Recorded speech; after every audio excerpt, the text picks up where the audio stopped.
আমরা এখন দিস পিসি এটার ভিতরে ঢুকি, অথবা আপনার রাইট বাটন ক্লিক করে আপনার ওপেনে ক্লিক করলেও আপনার দেখা গেল এটার ভিতরে ঢুকতে পারবেন, অথবা ডাবল ক্লিক সাথে সাথে একটা যদি ডাবল ক্লিক করে তাহলে ঢুকবে।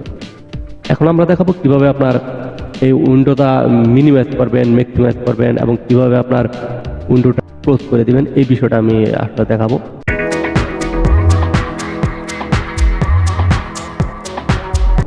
ঠিক এই আইকনটা, এটা হচ্ছে আপনার মিনিমাইজ একটা আইকন, এটা দিলে দেখা যায় আপনার এই যে নিচে আসলো, নিচে দেখা গেল আপনার নিচে রইলো।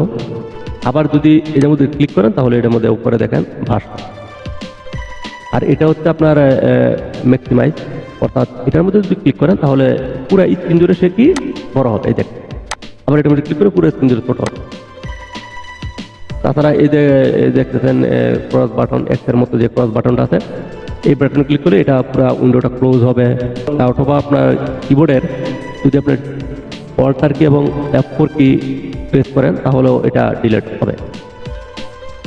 তাছাড়া আপনার এই উপরে ঠিক এটার উপরে খালি অংশটা যদি আপনার ডাবল ক্লিক করেন তাহলে দেখেন এটা ছোট এবং বড় অর্থাৎ ম্যাক্সিমাইজ হচ্ছে।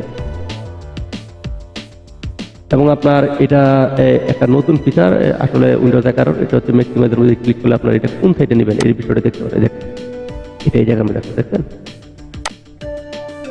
আপনার, অর্থাৎ এগুলো চেঞ্জ করতে পারেন। আবার যদি ক্লিক করেন এই জায়গার মধ্যে দেখেন ঠিক উপরে গেল, আবার যদি ক্লিক করেন এই জায়গার মধ্যে এক সাইড চলে গেল, এখানে যদি ক্লিক করে রাইট সাইডে চলে গেলাম।